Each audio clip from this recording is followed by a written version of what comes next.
Captain's log, stardate 58759.1.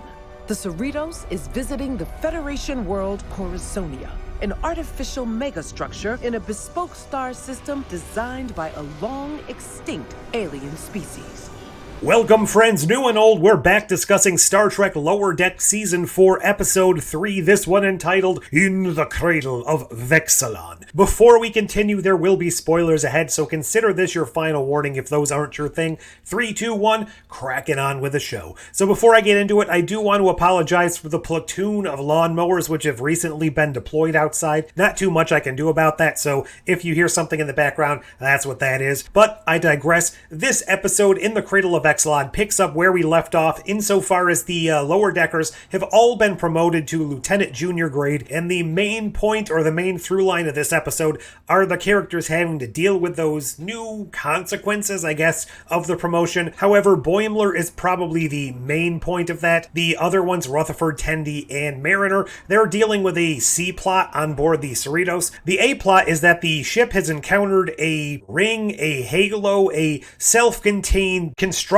universe of megastructure in space where an alien species has set up shop. They didn't build it. It is an ancient structure that is controlled by an ancient computer system which is starting to go haywire a little bit. That's where the name Vexilon comes from. However, this is not one of the evil computers that's actually taking care of the people quite well up until this point where it had a little bit of a breakdown, and it turns out it's because it hasn't been updated in millions of years. You know, whatever, it's played for a bit of a joke. I do like the fact that they're able to actually get in there, understand this technology, but not entirely. That's one of the points I do like about Star Trek, where there's still questions. There's this vastness of history way prior to any of the species we know, and hint, hint, I kind of think that might be tied into what's going on with that alien vessel that we saw in episode 1 and 2, which, by the way, we didn't actually get reference to here, but I digress once again. That was the main point. Freeman is trying to upgrade and update this computer system, which ends up running into problems because it ends up kind of crashing and then trying to reboot itself, and by rebooting itself,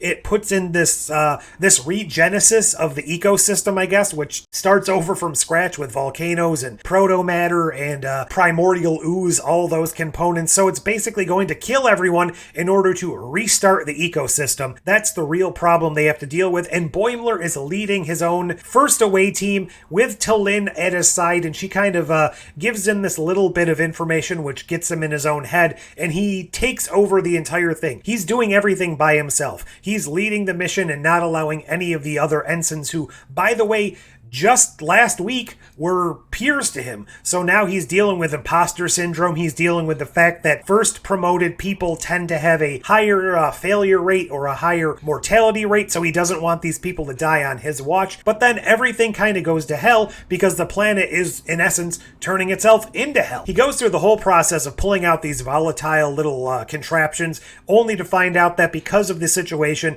Captain Freeman needs him to undo all of this work, which he's done by himself, and he does so with the help of his team this time because he's been convinced by T'Lyn that he needs to allow them to help. So that's kind of his character arc. Nothing too extremely special there. Meanwhile, on the Cerritos, the rest of the Lower Decks main cast is dealing with a hazing ritual where they have to scan one by one each of the isolinear chips, and it turns out that this isn't hazing, but then, switch, at the end of the episode, it turns out it was hazing. This is where most of the zaniness comes into play in the episode. This is where we get that weird Betazoid gift box. This is also where we get that move along home game from DS9, and while the trailers played it up like that was going to be a main component or a main episode element, I'm glad it wasn't, because that would probably have been too much. It was actually more or less just used as a plot device for the episode to kind of go into motion, and it was used as Easter eggs because Rutherford then at the very end had to kind of rush through the game, and he didn't really spend much time there. It was just a nice way to show the various elements of the game in a very quick succession that really had no overall bearing on the plot whatsoever. So I liked that they didn't overplay their hand on something that could have been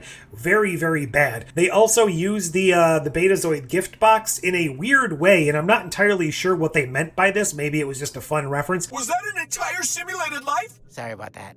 I miss my wife. So does that now mean that Michael Sullivan's consciousness from Voyager has been transferred into this box? Or was that kind of just a fun throwaway line and it really has no bearing on anything whatsoever? Not sure how I feel about that or where that's going, but I choose to overthink it and look far too much into the episode when and where it suits my needs. We also got, as I mentioned, no further momentum with the alien ship that I think is abducting people, but I do think potentially that ties into ancient technology, possibly the preservers, whatever. We'll have to see how that plays out, but I'm interested to see how that will come back into play this season because we're now 3 episodes in and we've only gotten little teases of it, so this is supposed to be an overarching storyline. Is it going to come into play next episode? Was this just a breather before things go full force? Or are we potentially going to be dealing with a situation that doesn't actually impact the main storyline until the very end of the season? I think I would prefer a nice middle ground where it's addressed throughout the season, but in a specific way that ties into the show, but not as an overabundance of taking up the entire plot of each episode. Does that make sense? Probably not, but that's just how I feel about it.